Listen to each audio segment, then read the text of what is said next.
My last video ended in Panama City, Panama, the capital and largest city of Panama, and the Pacific entrance of the Panama Canal. I am picking up the alignment that starts and ends in Algiers, Algeria, as it tracks over the length of the Panama Canal.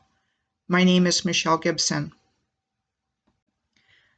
The Panama Canal is an artificial 82-mile or 51-kilometer waterway in Panama that connects the Atlantic Ocean and the Pacific Ocean via the Isthmus of Panama. The project of building a canal across the Isthmus of Panama is said to have been started by the French in 1881. They are said to have been unsuccessful in completing it due to engineering problems and a high worker mortality rate.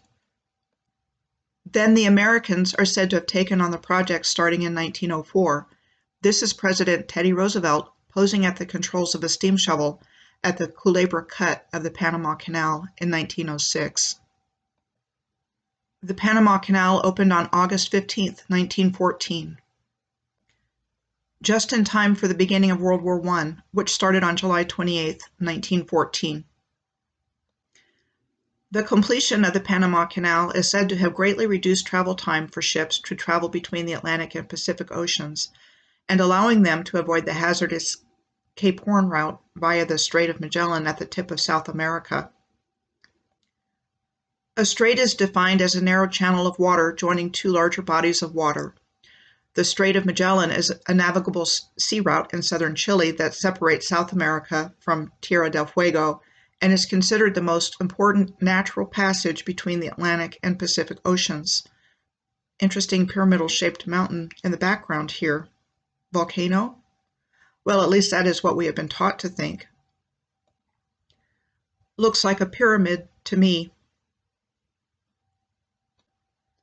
For comparison, this is the Bosnian Pyramid of the Sun in Visoko, Bosnia, before archaeological excavation work started here in 2005, revealing an entire pyramid complex.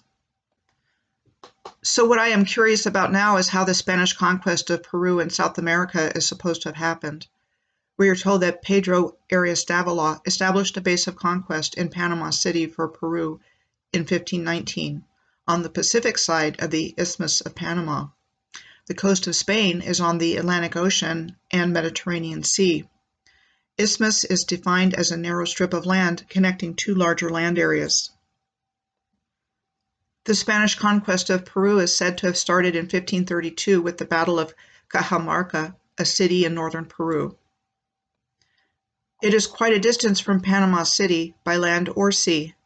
It sits at 8,900 feet in elevation, or 2,750 meters. That's way up there, about 1.7 miles, or 2.75 kilometers in elevation. It is generally agreed that altitude sickness typically tends to start occurring at 8,000 feet, characterized by headache, nausea, shortness of breath, and vomiting. Apparently, Pizarro and his 128 men marched to Cajamarca from Piori, on the coast of modern-day Peru.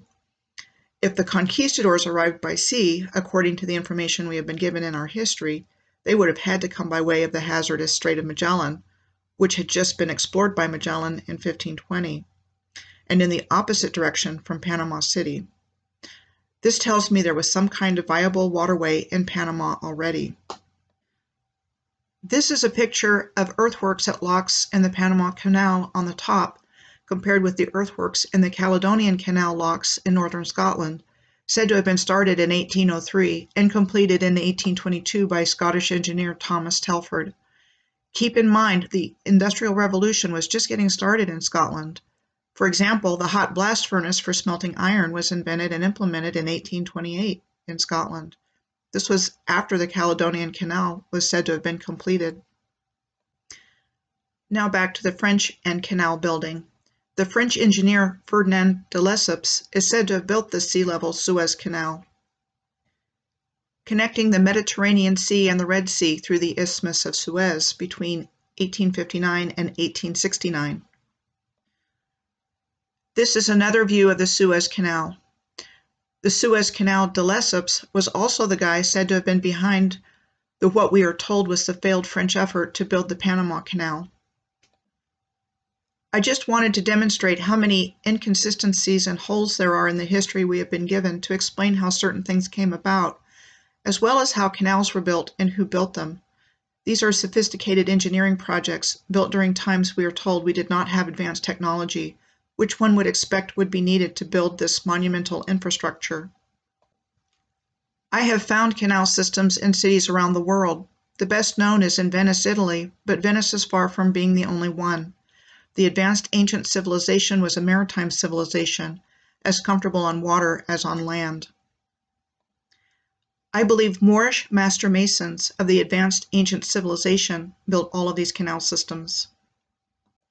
The Moors were the custodians of the ancient Egyptian mysteries, according to George G.M. James in his book Stolen Legacy, and they still are.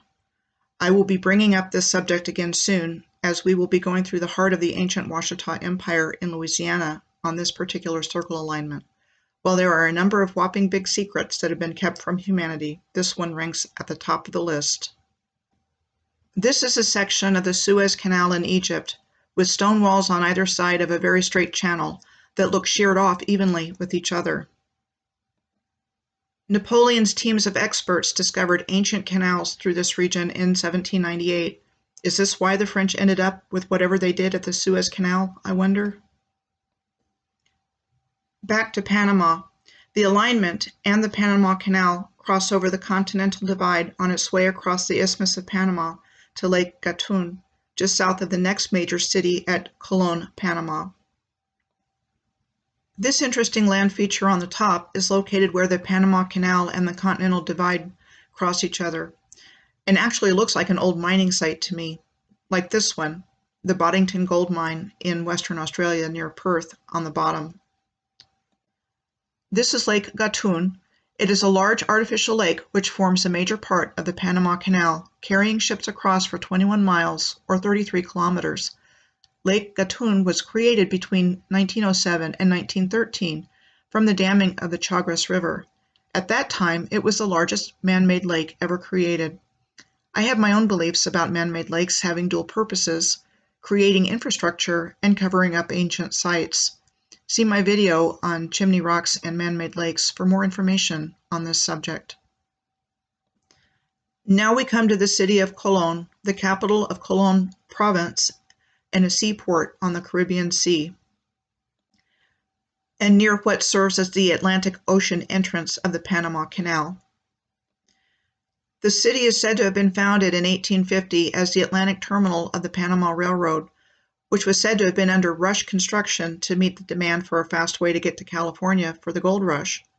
This is a historical photo of the massive and ornate office buildings of the Panama Railroad Atlantic Terminal. And this is a historical photo of the old quarter of Colón, circa 1933. Colón has a history of fires. The first was called the Burning of Colón in 1885, which took place during the Colombian Civil War. Then there was the Great Colón Fire of 1940, in which fire destroyed 1/3 of the city and displaced many city residents who were forced to migrate from Colón when their homes were lost. This is an aerial of Fort San Lorenzo on the Caribbean coast at the village of Chagres near Colón. It is a UNESCO World Heritage Site said to have been built in 1587. Henry Morgan, a Welsh pirate, ordered the destruction of Fort San Lorenzo in 1670. He is said to have invaded Panama City the following year from Fort San Lorenzo and destroyed what was Old Panama, or Panama Viejo, which had a similar fort. This is a diorama of what Panama Viejo would have looked like before its destruction.